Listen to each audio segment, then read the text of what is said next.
नमस्कार रोषेई घर चैनल को आपण मानकु स्वागत।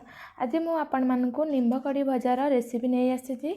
एटा गोटे सिंपल और हेल्दी रेसिपी। जदि रेसिपीटी भल लगे लाइक शेयर और चैनल को सब्सक्राइब करने। एबे चलतु कौन सब सामग्री दरकार जानी नेबा। सेतिपाई ए सब सामग्री नहीं एठी मु किछि लिंब कड़ी को बाछिकी धोईकी रखी नहीं। गोटे बैगण को काटिकी पानी रे रखी नहीं। पानी रखिबा द्वारा बैगण कला पड़ी न थाए। गोटे आलू को काटी नहीं। गोटे कटा टमाटो, धनिया गुंड, जीरा गुंड, लुण, पंचफुटण, सुखिला लंका, काश्मीरी लंका गुंड, हलदी गुंड, सोरिष तेल, किछि कटा पियाज। एठी मु गैस ऑन करके कड़ाई को गरम करने एबे एथिरे किछि तेल को देकी गरम करनेबा।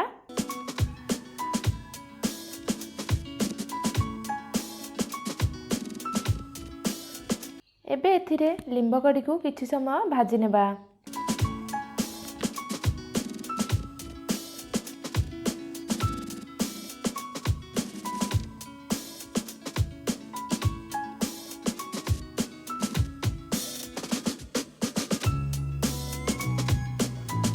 एठी लिंब कड़ी भल भाव भाजी या बाहर करनेबा। ए सेम कड़ाई रे किछि पानी देबा। एथिरे अल्प लुण किछि हलदी गुंड देई किछि समय पानी को फुटै नेबा। एबे एथिरे कटा बैगण आ आलू को देकी कवर देकी आलू बैगण को 5 मिनिट सिझै नेबा। एठी आलू आ बैगण सिझी जाइछि। एबे लिंब कड़ी को देकी 2 मिनिट कवर देकी सिझै नेबा।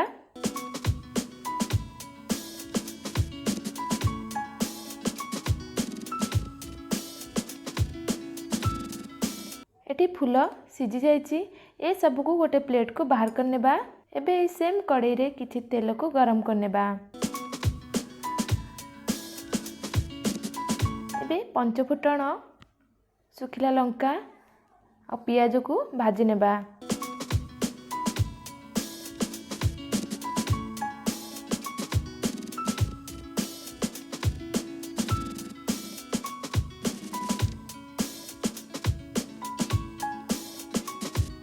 एबे एथिरे कटा टमाटो को देकी टिके गोली नेबा।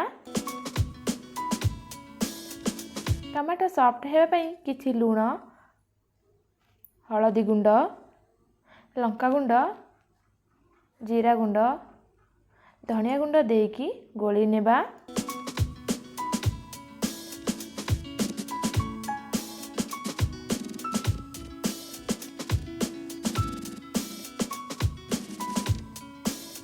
एबे एथिरे रखिथिबा बैगण, आलू आ लिंब कड़ी को एथिरे देकी 2 मिनिट गोली नेबा।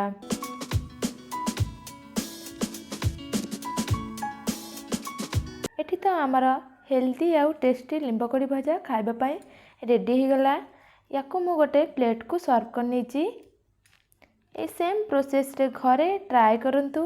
गरम भात हो किंबा पखाल भात सहित खाइबा पई बहुत भल लागिबो।